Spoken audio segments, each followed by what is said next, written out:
guys, it's me, Halloween Dan, and today I'm doing a video that I've been sort of on the edge of doing for a few weeks now. I was going to do this last week, but I didn't because we were in London, baby. Listen up!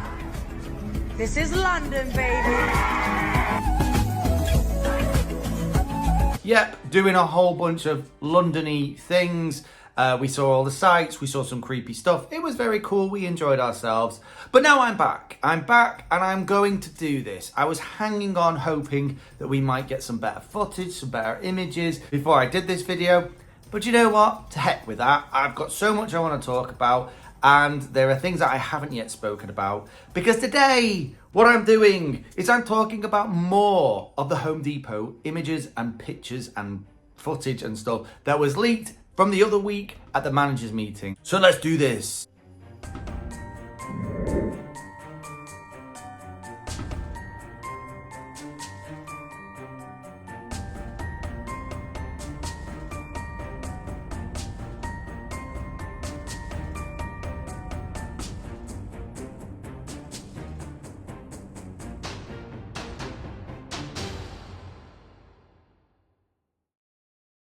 So yeah, there were several things that were sort of, we'd seen some very bad pictures of in the background of some of those original set of images and pictures that we saw a couple of weeks back now that I didn't really properly talk about. So that's what this is. This is my part 2 of my Home Depot reviews and looking at the props that we've seen leaked. It is worth mentioning again that all these images come from Decorating Fanatics on Facebook and they're on Instagram and YouTube.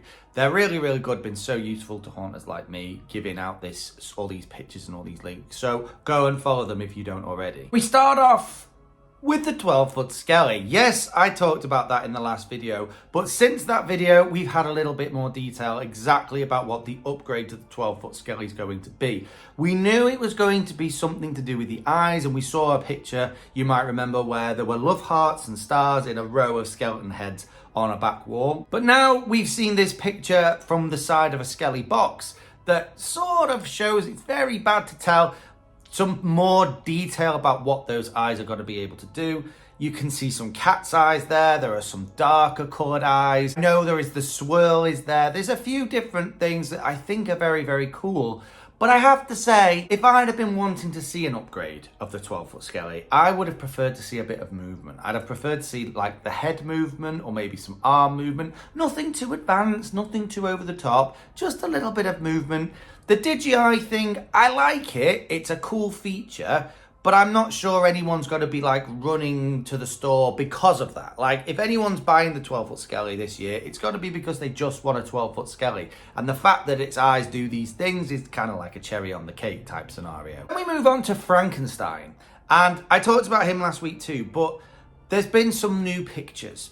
Now, when the original imagery and the original footage of Frankenstein came out, I'm a lover of this prop. I think he's a very cool looking Frankenstein's prop. I love a Frankenstein's monster, and the fact he's got those moving eyes and one thing and another, I think is really cool. Not everyone's fully convinced, but I really like it. Now, there are a few disappointing factors. I would say his clothes are not very good. They could have put a bit more thought into the outfit that he's actually wearing. But one of the biggest disappointments for me was actually the face, in terms of it looked a bit too friendly. Like this guy to me looks more like a friendly Frankenstein's monster more than a kind of creepy, scary Frankenstein's monster. But then these pictures came out only a few days ago, and the Frankenstein we see in these pictures looks a lot angrier. Like he's scowling. He looks much, much more like an aggressive, angry Frankenstein than a kind of a feeble sort of, oh, I'm just a friendly little monster guy. Do you know what I mean? I think he looks a bit more terrifying in this picture. Also, the hairline is definitely, he's kind of losing his hair kind of look, which I think adds to the monster. I think that makes him look better, that the hair's kind of falling out. Something I have to tell myself every single day. But he's a pretty cool, I like him. I think that with this different look, this angrier look in the face, I think that's the way forward. I really like the look of this guy now. The only thing that has kind of made me go back on the fence a little bit is the light up bolts in the neck. Like, I didn't realize until this picture came out that they lit up. I just missed that entirely. And they're lit up blue. I kind of get what they're doing there. I think I understand it, but it doesn't, I don't know, for me that kind of detracts from it a little bit. I don't think that was really necessary. But who knows? Maybe you like that.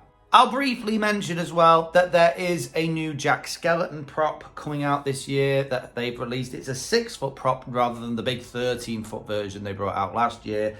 I think it's a static. I could be wrong. I don't know much about it. Maybe its arms moved. It doesn't look like its mouth opens or anything. It's just a 6-foot Jack Skellington. It's a cool Jack Skellington. He's wearing a cape. You don't always see them wearing capes.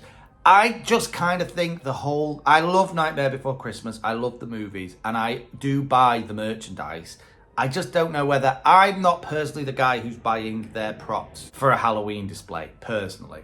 But if you like Nightmare Before Christmas, he looks pretty good.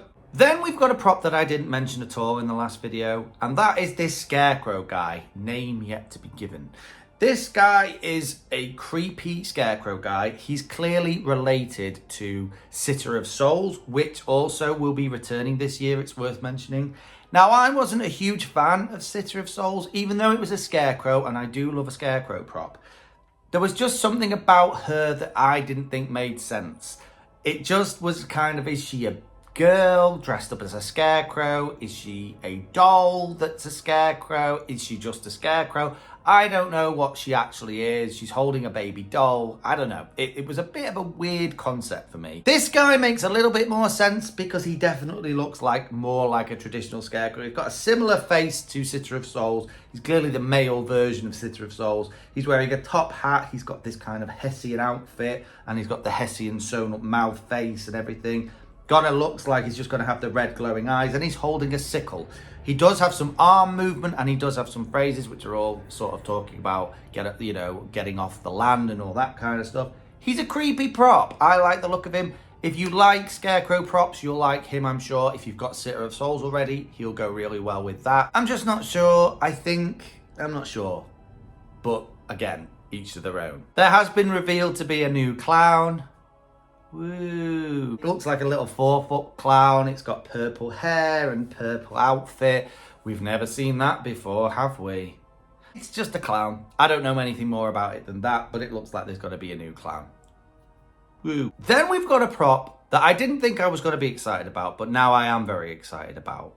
And it's a witch. Now, in the original set of pictures we saw of this witch, it was kind of hard to tell whether it's worth getting excited about. She just looked like a pretty average witch prop. The thing that stood out about her was that she had this red outfit. She had a red cloak and red detailing on the hat, and that made her stand out just for that reason. I mean, we had a red outfit on a witch from Lowe's last year, but she wasn't that great.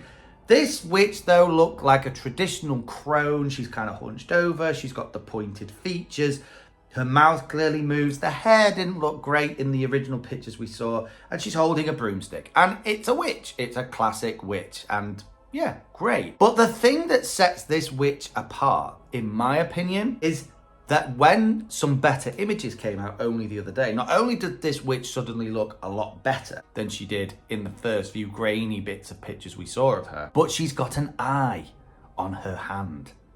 Now, I don't know about you guys, but I think any monster or creature that ever has an eye where it shouldn't have an eye, whether it be a cyclops with just one big eye or one of them monsters with eyes somewhere else on the body, creepy as anything. The creepiest kinds of creatures there are. There's something about eyes that are creepy, right? And the fact this witch has an eye on her hand is creepy. Just that on its own is creepy. I want to know why she's got an eye on her hand. What does she say that relates to that eye? But in my brain, there is something that eye could potentially do that will set it apart. If it does it, it will make this witch an amazing prop. And that thing that I would love to see in this prop is the eye moving. I would love it. If that eye moved or blinked, it would be phenomenal. Now, we've seen this before in the THD 3000 last year, and of course Lethal Lily, who also is coming back next year, it's worth noting. So it's not impossible that technology couldn't be in this witch. And I would love it. Could you imagine if that eye blinked or moved or just did something creepy like that? That would be so cool. And it really would set this otherwise quite ordinary witch prop completely up to a new level. Something tells me that won't be the case. Something tells me it's just going to be a static eye. It possibly lights up. And that's still cool. It still makes this witch a bit different from all the other witch props that are out there. But if that eye blinked or moved, it would be astonishing. It really would. I think that would set this witch fully apart as such a cool prop. But we will see. Then we've got a prop that we still have very limited information on, and the pictures are still pretty terrible, to be honest. It's just kind of been in the background of all these pictures that were released. It's really, really grainy and bad. But what we can pretty much say about it is that it's a Nosferatu type prop. It's been spoken about a couple of times now. The images are still pretty bad, but it definitely, from the pictures we've got, looks like Nosferatu. It's got the classic pointed ears and the bald head. It's got bushy eyebrows. It's got a hunched pose. This is also quite a large prop. By one of the pictures, you can see a guy in the background that looks much, much smaller. Now, of course, he's further away. But also, I think this is going to be at least an 8, maybe even a 9-foot prop, which is awesome. I love vampire props. I feel like this year is the year of classic monsters. I feel like we need to bring the classic monsters back. And you can't get much more classic than Nosferatu, like the original vampire movie. He's such a creepy character and he works so well in props. He's been done before, of course, Distortions did a version of him, and there's been lots of different versions of him throughout the years. But I just think this particular animatronic has the potential to be absolutely amazing. But we'll have to wait until we've got a bit more detail about it. And the last prop I really wanted to talk about is the big one, in more ways than one. It was in the background of a couple of the pictures we originally saw, and I mentioned it very briefly. But now we've got some slightly better images of this guy that completely and utterly blew my mind when we saw it in greater detail. And that is the 12-foot Reaper that they are bringing out this year. This conversation that I've had about 12 foots, I think I'm going to have to just put it to bed for a little while, because I originally said not too long ago that I'm not sure we need any more 12-foot props. And then this guy has come along and completely changed my mind on that, because this is so awesome, guys. This is such a good looking prop. Now, you could say that Home Depot have cheated here. They've kind of done a similar thing to what they did with the 12-foot witch a few years ago. Most of the height is in the giant scythe that this guy's holding, which is an impressive thing in its own right.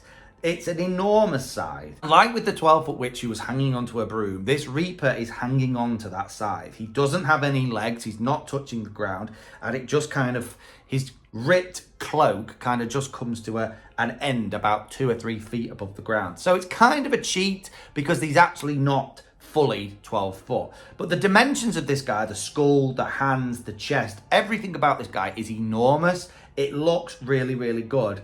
But what I love the most about this guy is the finish on the bones themselves. The bones look kind of charred and burnt, like this guy has just risen out of the bowels of hell, you know? And it just looks just ancient and grim and horrible, like a real Grim Reaper should look, in my opinion. We don't really have any details about exactly what he's going to say or exactly what he's going to do, but I've got my fingers crossed, particularly when it comes to lighting, that this guy has some sort of a flame effect, particularly in the chest, maybe in the head. What I would love to see is a flicker flame effect that gives this that kind of a scorched, almost lava type look. Last year, you might remember I got from a store here in the UK, Asda, a stack of skulls, which we called the flaming stack of skulls. They were just 3 skulls. It was a really basic prop and it was relatively cheap, but it had such a cool effect because it had this charred bone look. And when it was lit from within, it glowed like an ember on a fireplace. If this guy did that, if it had that glowing, emberous look, like he's been burnt severely and the bones are still holding on to some of that heat, I think this would look astounding. Absolutely astounding. And if it did that, I think that this could have the potential of being one of the best props of 2024. And that's a bold statement. That isn't really including things from Distortions. But I think for sort of general retail, I think this is has the potential to be one of the best. But we'll see. Along with all of this, there are some pretty cool little extras. I talked very briefly about some of the tombstones we had in the last video. There are some cool other ones we've seen some details of. There's like a gargoyle on a plinth. That looks pretty cool. We've got like a kind of a Reaper-esque one that's holding it looks like an hourglass, I think. That, I think, looks really good. It's a new cauldron instead of being purple. And last year, I think it was it green or the other way around? I can't remember. Now it's red and it's got like a fire of like embers and skulls underneath it. There's some really good stuff here. I think they've got some great little pieces as well as all the big guys. And I think it's very exciting. I cannot wait to see these things in a little bit more detail. I can't wait to see some actual demos of these things.